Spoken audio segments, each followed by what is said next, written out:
que el producto del mundo tiene que ser igual al consumo del mundo y que la condición de equilibrio se va a ajustar al nivel de precio relativo. Por lo tanto, si yo aplico una tarifa acá al precio relativo, voy a desajustar el nivel de producto y el nivel de consumo, y eso va a presionar a condiciones de desequilibrio actuales, ¿no es cierto?, versus las futuras. Y lo que tengo abajo, en el fondo, es un reemplazo de este valor en la ecuación, y dejo la expresión de equilibrio de consumo, que el consumo en el periodo 2 es igual al ingreso del periodo 2 menos el ahorro-desahorro del periodo 1, expresado de una manera más desagregada, que me permite medir el impacto de manera más específica. Acá uno entiende que hay un trade-off que describe la curva de oferta extranjera por intercambio. O sea, yo puedo relacionar un modelo de ajuste doméstico con un modelo de ajuste extranjero que va a tener distintos triggers, porque las tasas de interés del país local y del país extranjero van a ser distintos. Entonces yo sé que si domésticamente yo aplico un impuesto y subo la tasa doméstica, eso va a generar un ajuste de consumo respecto del ingreso doméstico, y eso se va a equilibrar o compensar con el ahorro o el desahorro del país extranjero, ¿ya? Que eso es lo que estamos planteando, que es más o menos lo que está puesto acá abajo en términos de función. ¿Cómo se deriva el equilibrio en esta condición? Dice, la siguiente figura describe la posición local. Dado el encaje, el impuesto, la tarifa, la tasa autárquica va a ser mayor que la tasa autárquica internacional, por definición de la tarifa. Entonces, en este caso, va a haber una línea marcada que va a pasar por un punto de dotación. ¿Qué significa la dotación? Un volumen de producto que está definido por la capacidad productiva de la economía. Entonces, ese punto va a tener una pendiente igual a menos 1 más R, que es la típica pendiente que me equilibra valor presente y valor futuro, como los dos puntos extremos, y todo lo intermedio está sacando, trade-off, ¿ya? Y en este caso, lo que uno va a definir es un concepto muy bonito, y yo no sé si ustedes tienen claridad de lo que significa, pero donde el R supra 1 representa una tasa de interés de equilibrio que prevalecería cuando ambos gobiernos, a través de los principios del laissez-faire, permitieran el libre comercio. ¿Qué es el laissez-faire? ¿Perdón? Laissez-faire es el dejar hacer. Dejar hacer. Y los demás saben lo que tienen que hacer. Exactamente. Está muy asociado, no es exactamente lo mismo, pero está muy asociado a la mano invisible que regula los mercados. Entonces, si hubiese libre competencia y yo dejo hacer a los actores lo que su racionalidad les permite hacer, nosotros llegamos a una tasa de interés de equilibrio que representa el movimiento de los factores dentro de la economía, ¿ya? Entonces, en este caso, va a haber una curva, que es una curva distinta, que se va a llamar TT, que va a atravesar A, que es el punto de dotación inicial, que va a mostrar posiciones posibles de consumo para individuos locales y extranjeros, cuando estos son tomadores de precios. ¿Qué significa que sean price takers? Tomadores de precios. El mercado da el precio. Y por lo tanto, esto es una cuestión muy importante. ¿Qué viene primero? El huevo o la gallina. El precio va a estar definido por el mercado. Por el mercado. Entonces, cuando tú eres price taker es porque no tienes poder de negociación para modificar el precio. Entonces, es súper importante que el concepto que va asociado a ser tomador del dato quiere decir que tú como individuo que toma decisiones no tienes capacidad de cambiarlo. Eso es lo más relevante. El mercado siempre va a llegar a un equilibrio, bueno, malo, más o menos, semi, siempre. Pero tú no tienes capacidad de modificar ese equilibrio. Eso es lo que va asociado en el fondo a tomador. Parte de la curva TT se ubica estrictamente afuera de la línea de presupuesto. Ya les voy a mostrar el gráfico, lo que estoy describiendo lo que les voy a mostrar. ¿Qué quiere decir que está fuera de la línea de presupuesto? Que los recursos que tengo me permitían alcanzar un cierto nivel de condiciones de equilibrio, pero la curva TT, al estar afuera, me permite alcanzar puntos de equilibrio distintos a los propios. Por lo tanto, puedo salir a buscar recursos afuera. Eso es lo que reconoce el comercio. Y acá vienen las condiciones de marginalidad. Cambio marginal del consumo futuro respecto a el cambio marginal del consumo presente va a ser equivalente a un ajuste o un trade-off entre el producto del periodo futuro, el periodo respecto del producto del periodo presente, corregido por la tasa de impaciencia.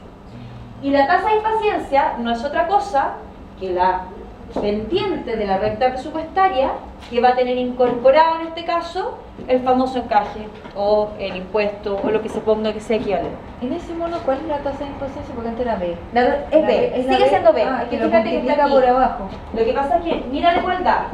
Hicimos la derivada de la expresión, como se construyó, derivo C2 respecto a C1, y el resultado es menos I2 partido por B por I1, que en el fondo es tener menos I2 partido por I1 multiplicado por 1 por B, ¿sí? Y eso es exactamente igual a menos 1 más R supra A asterisco. Es autárquica. Es autárquica, sí.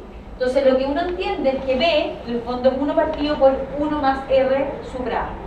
Eso es lo que estoy viendo. Y en el fondo, al ser 1 partido por 1 más R supra A, lo que estoy viendo es que ese es un factor de corrección del traslado de recursos futuros a recursos presentes y del presente al futuro, dependiendo cómo lo pongo.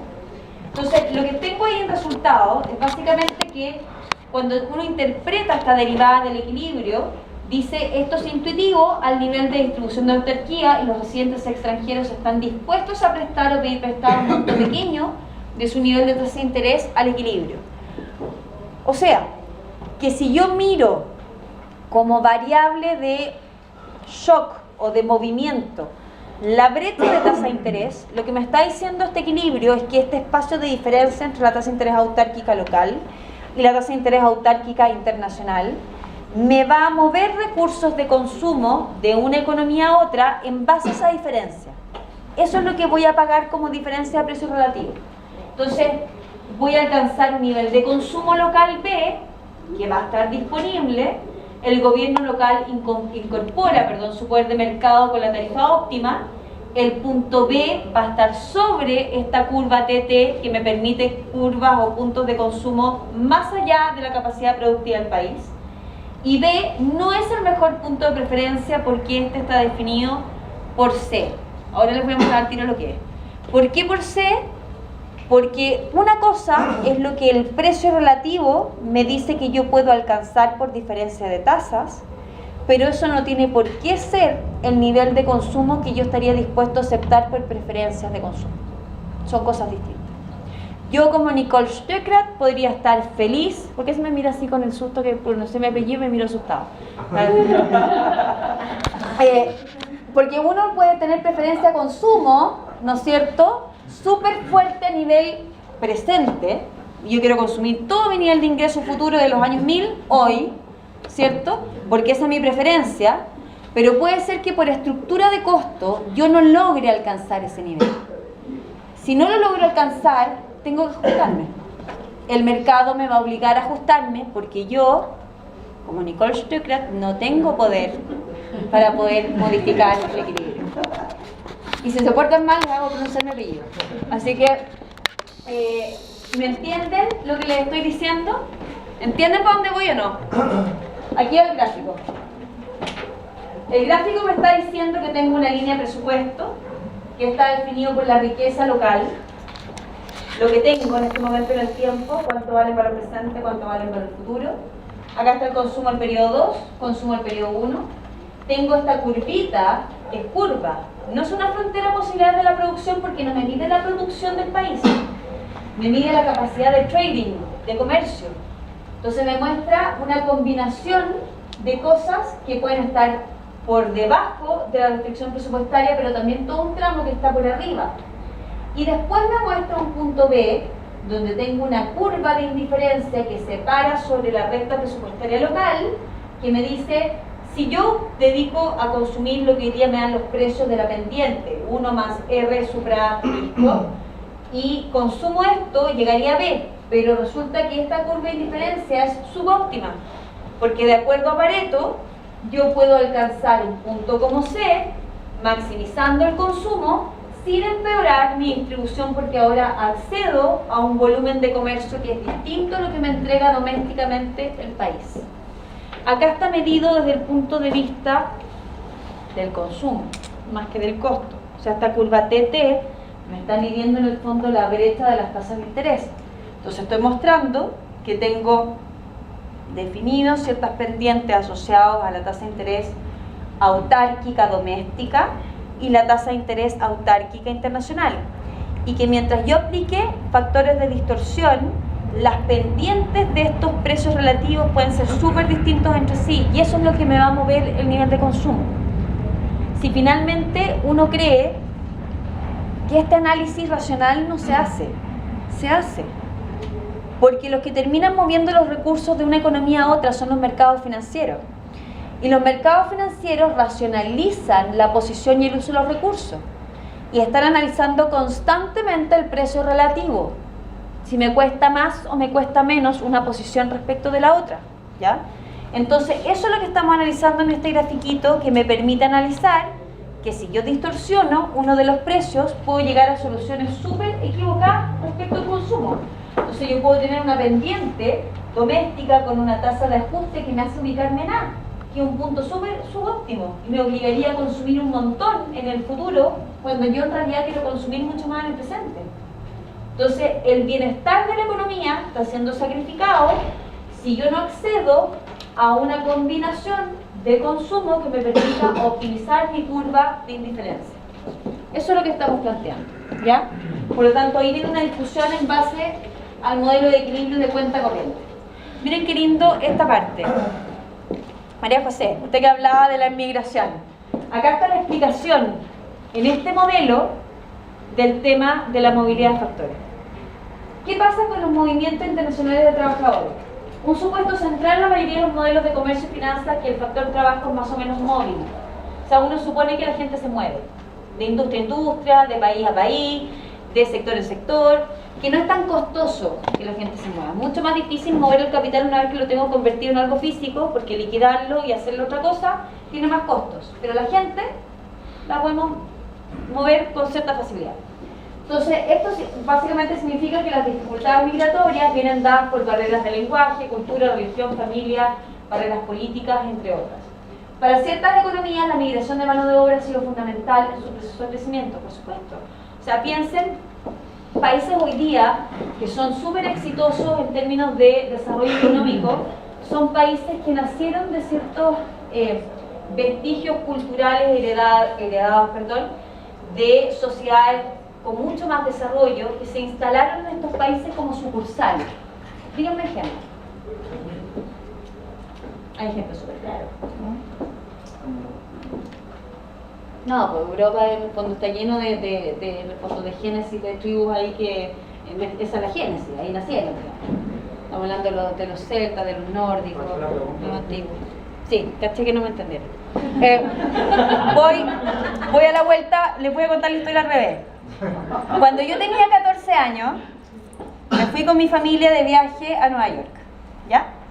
Y yo, que era súper movida y trabajadora, yo trabajaba de chica, junté mi plata, me iba bien, no les voy a contar lo que hacía, pero me iba bien. Y junté mi platita, porque yo me quería comprar unos rollers, estaba súper de moda, qué sé yo, y fui y me compré unos rollers carísimos para la época, me costaron como $550, que les tengo que contar esto porque es parte del contexto. Estamos hablando de la época de $550, unos rollers caros, ¿ya? Yo estaba sentada con mi familia en un restaurante, bien, qué sé yo, y nos atendió un chico, que ha sido universitario, súper amoroso, se puso a conversar conmigo, que tenía los mismos patines, que no sé qué, que esto y lo otro, muy simpático. Se va, y a mí me salió el tiro y le digo, ¿por qué esto no puede pasar en nuestro país? Jamás en la vida se me hubiese ocurrido que un chico que trabajaba como mozo, seguramente era estudiante universitario, tuviese las lucas para comprarse los patines y pudiese compartir así abiertamente, qué sé yo. Yo tenía 14 años y ya estaba con este dinamismo, este cuestionamiento interno fuerte. Mi papá, un hombre súper culto, me explicó una serie de elementos históricos que me hizo mucho sentido, o sea, armó discusión en la mesa con mis hermanos, esto y lo otro, pero a mí me quedó esta cuestión dando vueltas, tremendamente. Bueno, después yo más o menos los que estaban aquí escucharon la historia. Cuando yo no quería estudiar economía ni ingeniería comercial, yo quería estudiar otra cosa, después les contaré esa historia, pero no voy en clase.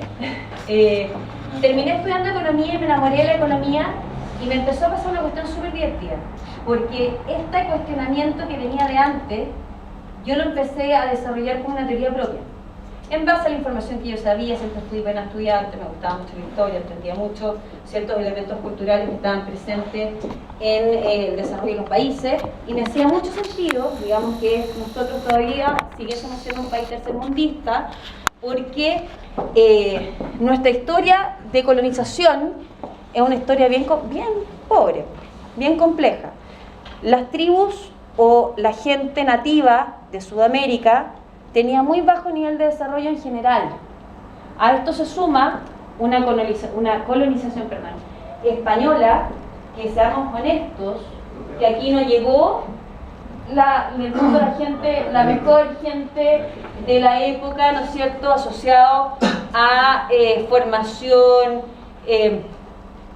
no sé, estructura ética, interés por el otro, sino que llegaron a saquear el Fondo América, porque el objetivo era encontrar oro, ¿ya? Entonces, fueron unos colonos que mataron, robaron,